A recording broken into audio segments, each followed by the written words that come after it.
Welcome back. अच्छा general साहब, एक इंडिया का एलिमेंट अपनी जगह पे एग्जिस्ट कर रहा है, उसको कोई डिनाई नहीं कर रहा, उसके एविडेंस मौजूद हैं, फैक्ट्स मौजूद हैं, और मैं में जो कुछ हमने ज़ाहिर इंडिया को जवाब दिया वो उस तकलीफ से अभी निकला नहीं है। आपका एनालिसिस है इस बात के ऊपर कि क्या कोई इस बात की इम्कान मौजूद है कि जब ये मगरबी बॉर्डर को एक तरह से इंगेज किया जा रहा है, ज़ाहिर उसमें इंडिया की इन्वॉल्वमेंट है, तो इस दौरान कोई मशरकी तरफ से भी कोई शरारत हो या दोनों अतराफ से बैक वक्त कोई पाकिस्तान को इंगेज करने की कोशिश हो? जहां तक वेस्टर्न बॉर्डर का अफगानिस्तान से ताल्लुक है, ये एंगेजमेंट तो बहुत सालों से चल रही है। फिर मुल्ला उमर के दौर में हम्म। इसमें थोड़ा सा पीस आया था। मुल्ला उमर पाकिस्तान के खिलाफ किसी हमले को बर्दाश्त नहीं करता था। बाद में तो लगातार हमले उधर से आते ही रहे हैं, वो फ्रंट खुले हुआ ही है और पाकिस्तान को संभाल भी रहे हैं। लेकिन पाकिस्तान हम्म। इस काबिल है कि अपने स्काउट्स और सेकंड लाइन फोर्सेस से और कुछ महदूद तादाद में फौजियों के वहां पर प्लेस करने से वो उस फ्रंट को कंट्रोल कर सकता है और अपना जो फौजी कुव्वत है उसको ईस्टर्न बॉर्डर पर ले जा सकता है।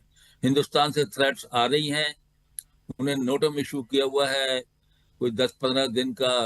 सिंध और उसके इलाके में, बहरी इलाके में भी जो ज्वाइनिंग है कराची और दूसरे इलाकों में, पाकिस्तान ने भी नोटम जारी किया हुआ है कुछ इलाकों के लिए। तो ये सिचुएशन एस्केलेट तो कर रही है और उम्मीद है कि हिंदुस्तान ने कोई सबक सीखा होगा, वो ऐसी कार्रवाई करने की कोशिश नहीं करेगा। लेकिन वो धमकियां भी दे रहा है और फौजी भी मोबिलाइज कर रहा है, नेवी को भी थोड़ा जो है वो ला रहा है समंदरों में धमकी देने के लिए। अब पता नहीं खाली ये बिहार के इलेक्शन तक है या बाकी वो अपना कोई समझते हैं कि वो बदला ले सकते हैं इतनी जल्दी 3 महीनों के अंदर कि उन्होंने ऐसी टेक्नोलॉजी हासिल कर ली है जिससे वो पाकिस्तान को घेर कर लेंगे। ये भी मुमकिन है ऑपरेशन सिंदूर 2 उनको और महंगा पड़ जाए, थोड़ी बहुत साख जो रह गई वो भी खत्म हम्म। हो जाए कि नहीं। अच्छा, मैं आपसे जनरल साहब आखिरी सवाल करना चाह रहा हूं कि ये जो डिस्कशन की है इसमें दो ममालिक और भी हैं, जिसमें एक ईरान है और उसमें एक चाइना है, जिनके बॉर्डर्स खुद लगते हैं अफगानिस्तान के साथ। तो क्या हम कोई रीजनल फ्रंट बना सकते हैं? हम रीजनली भी कोई इस तरफ जा सकते हैं कि उनको भी कन्विंस करें, क्योंकि उनके बॉर्डर्स भी लगते हैं, अगर ये हमारी तरफ हो रहा है तो उनकी तरफ भी होगा। और ईरान तो ऑलरेडी कंसर्न्स का इजहार कर चुका है अपनी जंग के दौरान। जी हाँ, चाइना हरगिज हरगिज नहीं चाहता इस खत्ते में जंग छिड़े, चाहे हिंदुस्तान के साथ ही जंग जी। हो या किसी और मुल्क के साथ और या अफगानिस्तान के साथ। वो वहाँ डेवलपमेंट करने को तैयार है, इन्वेस्टमेंट करने को तैयार है, उनके लिंक खोलने को तैयार है रेलवे लाइन के थ्रू सेंट्रल एशिया को। तो वो उनकी मदद करने को तैयार है, वो इसी सूरत में मुमकिन हुआ जबकि पीस हो। ईरान भी जाहिर है कि अपनी बॉर्डर पर नहीं चाहेगा, उसके पास ऑलरेडी जो प्रेशर उसके ऊपर इसराइल से है, अमेरिका से है, वो नहीं चाहेगा कि अफगानिस्तान की तरफ से भी उसके ऊपर कोई जो है प्रेशर आए। वो भी अच्छे ताल्लुकात चाहेगा। तो वो तो जाहिर है कि इस पॉलिसी को, ठीक। पीस की जो पाकिस्तान परसू कर रहा है, वो इसको एंडोर्स करेंगे और उसको सपोर्ट करेंगे। बिल्कुल ठीक है, आपका शुक्रिया। कुछ सियासी मामलात भी हैं, ज़ाहिर दिफाई मामलात अपनी जगह के ऊपर। सियासत में इस वक्त क्या चल रहा है, और पाकिस्तान तहरीक इंसाफ की सूबाई हुकूमत ने अभी तक काबीना भी नहीं बनाई, फिर जलसे जुलूस शुरू हो गए हैं, फिर जिस किस्म का लबो लहजा इस्तेमाल किया जा रहा है, आने वाले दिनों के अंदर क्या सूरत हाल होती है। फिर आज पीपल्स पार्टी की और मौलाना फजल रहमान साहब की भी एक बड़ी अहम मुलाकात हुई है। इस तमाम मामले पर बात करने के लिए हमने जहमत दी है। हुज़ैफा रहमान वज़ीर मुमलिकत बराए सकाफत पाकिस्तान मुस्लिम लीग नून से हमें ज्वाइन कर चुके हैं। हुज़ैफा साहब, आपके वक्त का बहुत शुक्रिया। पाकिस्तान तहरीक इंसाफ से सेनेटर हुमायूं मोहम्मद ने हमें ज्वाइन कर लिया। सेनेटर साहब, मैं आपसे आगाज करना चाहता हूं। 2 हफ्ते हो गए हैं आपकी हुकूमत बने हुए या वजीर आला को ओथ लिए हुए। 2 हफ्तों में सिर्फ इस बुनियाद के ऊपर कहा जाए कि हमारी मुलाकात नहीं हो रही और हम काबीना नहीं बनाएंगे, ये अमलन सूबे को मफलूज करने वाली बात है, क्योंकि वजीर आला की हुकूमत उस वक्त मुकम्मल होगी जब उनकी कैबिनेट भी होगी। मुलाकात होना ना होना एक सियासी मामला पहले भी होती है, इसकी सजा पूरे पूरे सूबे को क्यों दी जाए?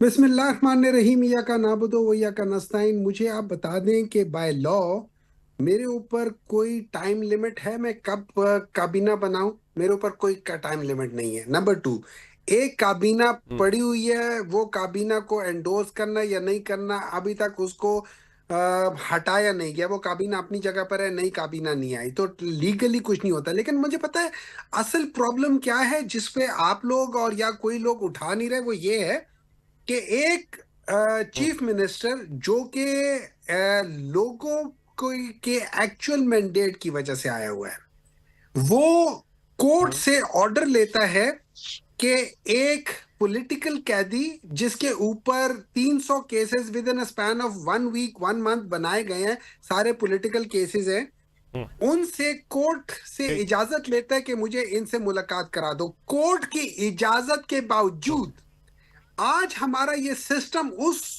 चीफ मिनिस्टर को उस शख्स के साथ मुलाकात की इजाजत नहीं दे रहा जिसके नाम पे इसको वोट मिला हुआ है, जिसके नाम पे करोड़ों लोगों ने वोट दिए हैं। मैं आपको गिना सकता हूं, चाहे वो मिफ्ता इस्माइल हो, चाहे वो कोई हो, चाहे वो पंजाब का गवर्नर हो, चाहे वो सिंध का गवर्नर हो, चाहे वो जुबैर साहब हो, जितने लोग हो, मोहम्मद जुबैर साहब हो, जितने लोग हो, चाहे वो पीपल्स पार्टी वाले खुद क्यों ना हो जो कहते हैं कि फॉर्म 47 की ये हुकूमत है, इनके पास मैंडेट नहीं है, ये लोग बगैर किसी मैंडेट के आए हैं, ये लोग सारे मिल के कानून लॉ जो कहता है कि एक कोर्ट की इजाजत के साथ इसको मिलने चाहिए, ये उस कोर्ट की इजाजत, मुझे बताओ उस कोर्ट की क्या हैसियत है, उस जज की क्या हैसियत है, आप कह रहे उस सिस्टम की क्या हैसियत है। मैं बताता हूं sir, hold on let me finish.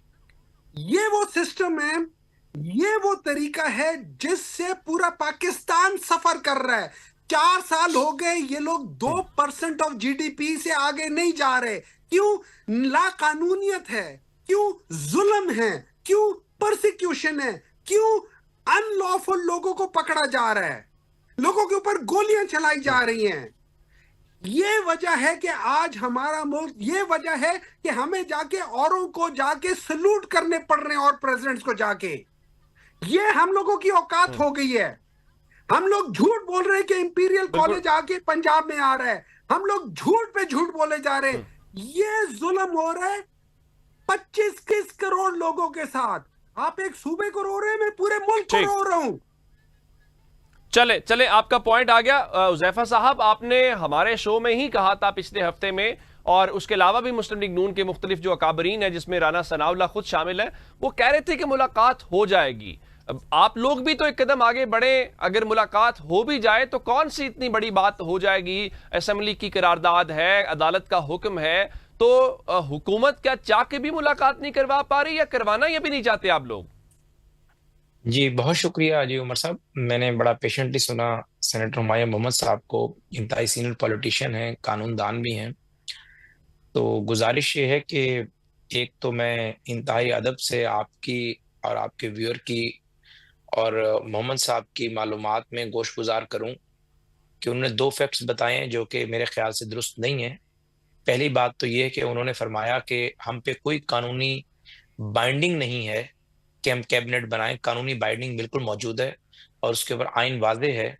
पहली बात तो ये है कि प्रोविंशियल कैबिनेट और फेडरल कैबिनेट की जो डेफिनेशन है आइन के अंदर, जो सुप्रीम कोर्ट ने फर्दर उसकी क्लैरिटी दी कि प्राइम मिनिस्टर और chief minister and his cabinet, बगैर कैबिनेट के बगैर chief executive of the province जो है वो कोई चपरासी भी आगे पीछे नहीं कर सकता, after the approval of cabinet करता है। तो इसलिए आपको याद होगा कि पंजाब में भी निगरान काबीना भी 2-3 दफा बनी, तो चाहे 2 या 4 वजीर ही बनाए, काबीना बना जरूर लेते हैं, क्योंकि इसकी डेफिनेशन सुप्रीम कोर्ट ने की, जस्टिस इफ्तिखार चौधरी साहब ने फिर की, और आइन में आफ्टर 18 अमेंडमेंट वाजे आ गया कि जो वजीर आजम और वजीर आला के साथ उनकी काबीना मिलकर ये गवर्नमेंट की डेफिनेशन है, गवर्नमेंट ऑफ पाकिस्तान हो या गवर्नमेंट ऑफ केपी हो, गवर्नमेंट ऑफ पंजाब हो।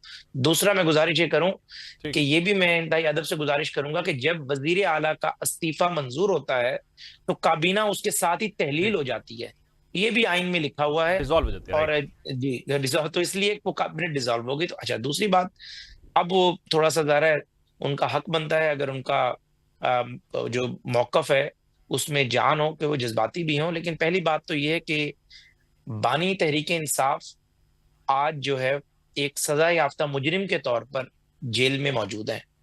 इस बात पे आप डिबेट कर सकते हैं कि जी जुर्म छोटा है, चोरी एक पेन की हुई है, ताज़ीरात पाकिस्तान में कत्ल 302 का 1 हो उसकी भी सजाए मौत है, 100 कत्ल करे उसकी सजा भी सजाए मौत है। आपको हमने तो नहीं कहा था, बेशक आपके खिलाफ केस प्लांटेड करके बनाया गया, तो अगर आप चोरी ना करते तो आप पे केस ना बनता, या तोशाखाना की डॉज ना होता, चाहे छोटा था चाहे बड़ा था, और वो केस का मौका आपने हमें दिया और हमने भरपूर उसका इस्तेमाल करते हुए केस बनाया। आप पे और तो कोई केस हमने नहीं बनाया जो नहीं बनता था। अद्वियात का स्कैंडल आया था, एविडेंस सामने नहीं आया, हम केस नहीं बना सके। चीनी की आपने 15 माह एक्सपोर्ट खोले रखी जहांगीर तरीन को फायदा देने के लिए, हमारे पास डॉक्यूमेंट हाथ नहीं लगा, हम केस नहीं बना सके। जो तोशाखाना का आपका केस सामने आया और आपने खिलाफवर्जी की हुई थी, कैबिनेट के लोगों ने कहा कि ये गलत फैसला है और गलत तरीके से आपने तोशाखाना की चीजें आप ले गए, तो आप उसकी ये जस्टिफिकेशन नहीं दे सकते कि फलां वजीर आजम भी लेकर गया था और मैं चूंकि कम मालियत की चीज लेकर आया हूं और मेरे खिलाफ आपने 5 करोड़ का केस बना दिया, हालांकि मैंने अपने कलम से कई सौ अरब के फैसले किए हैं। ये एक तो जस्टिफिकेशन नहीं। नंबर एक वो सजा याफ्ता मुजरिम है। सजा याफ्ता मुजरिम के जो राइट्स हैं वो नहीं होते जो मेरे और आपके फंडामेंटल राइट्स हैं। मुल्जिम के राइट्स वो जरूर हो सकते हैं जिसको आप अदालत से सजा याफ्ता डिक्लेयर करवा दें। और जब आप कहते हैं कि जिस अदालत की आप बात कर रहे हैं कि उस अदालत ने कहा मुलाकात करा दें, आप कह रहे हैं कि अदालत के ऑर्डर से सुहेल अफरीदी का इलेक्शन हुआ और वजीर आला बन गए। इन 2 अदालतों को तो आप मान रहे हैं। इस्लामाबाद हाई कोर्ट जो है वो आपकी दोशाखाना केस के अंदर अपील पे अब तक उसे कलअदम करार नहीं दे रही। उन सफिशिएंट ग्राउंड आप पेश नहीं कर सके। उस अदालत के बारे में आप कहेंगे 26 यानी तरमीम वाली अदालत है। तो एक तो बात ये होगी। अब तीसरी चौथी बात जो मैं मुलाकात पे आ रहा हूं, मुझे अपना केस बिल्ड कर रहे हैं, मैं मुलाकात पे आ रहा हूं। अब चौथी बात ये है कि बानी तहरीक इंसाफ से मुलाकात होनी चाहिए। देखिए, मैं खुद इस हवाले से समझता हूं कि हमारी अपनी हुकूमत के लिए सियासी इस्तेहकाम जरूरी है और सियासी इस्तेहकाम ऐसे नहीं आ सकता कि एक सूबे का वजीर आला की मुलाकात ना हो और सियासी इस्तेहकाम आ जाए। लामहला वो एजिटेशन करेगा, लेकिन ये मुलाकात तय हो चुकी थी। हमने तय कर लिया था कि इनकी मुलाकात के लिए वफाकी हुकूमत जो अपनी सवाबदीद एक्सरसाइज कर सकती है वो एक्सरसाइज करे और मुलाकात कराए, लेकिन उससे पहले बयान आना शुरू हो गए कि कैबिनेट की मुलाकात नहीं हो रही। ये कब उज़ैफा साहब मुलाकात कब तय हुई थी? जी, हमने तय कर लिया था कि जो गुज़िश्ता हफ्ता गुजरा है उस हफ्ते में किसी भी वीक डेज में, हफ्ता या इतवार को इनकी मुलाकात के लिए हम सूबाई हुकूमत को अर्ज कर दें और ये मुलाकात हो जाए। लेकिन इनके बयान आना शुरू हो गए कि ये काबीना के लिए मुलाकात नहीं हो रही, ये बानी तहरीक इंसाफ का पैगाम बाहर पहुंचाने के लिए मुलाकात हो रही है कि अब आपने दोबारा इस्लामाबाद में चढ़ाई करनी है। देखिए, ये नहीं हो सकता कि मीठा मीठा हप कड़वा कड़वा थूथू। अगर आप भी चाहते हैं कि कॉन्फिडेंस बिल्डिंग मेयर्स डेवलप हो, तो सीबीएम के लिए आपको भी चाहिए कि आप इस तरह के बयानात ना दें। आप भी कहें कि जी हम मरकज के साथ मिलकर चलना चाहते हैं, वॉर अगेंस्ट टेररिज्म में कंट्रीब्यूट करना चाहते हैं, ताकि कुछ लो और कुछ दो की पॉलिसी पे चले, काबीना भी बने। लेकिन अगर आपकी बानी तहरीक इंसाफ के साथ मुलाकात को बाहर के लोगों को अगर ये ट्रांसलेट करवाएंगे कि मुझे कहा गया है कि जी मरो और मार दो, इस्लामाबाद पर चढ़ाई कर दो और लॉन्ग मार्च की कॉल दे दो, एहतजाज करो, तो मुझे पता है ऐसी सूरत हाल में कौन सा कानून हमें ये कहता है कि हम एक सजा याफ्ता मुजरिम से एक वजीर आला की मुलाकात कराएं और वो वेरी राइट, आपका पॉइंट आ गया कि मुलाकात कराना चाहते थे, लेकिन तहरीक इंसाफ जो है वो अगली बात सुने। सजा याफ्ता मुजरिम ये कि आप एक मुस्तहकम वफाकी हुकूमत पर चढ़ाई कर दें। सजा याफ्ता मुजरिम ये कहे कि IMF, आप कह रहे हैं कि बुनियादी तौर पे जो हुकूमत को गिराने और तहरीक की बातें हो रही हैं वही रुकावट बन गई हैं। सेनेटर साहब, मैं आपसे जानना ये चाह रहा हूँ, जिस तरह हुकूमत गिराना इशू नहीं है, ये खूनरेजी मरकजी हुकूमत पर सूबाई हुकूमत की पॉलिसी। बिल्कुल ठीक है, डिस्कशन को जारी रखते हैं लेकिन एक ब्रेक के बाद।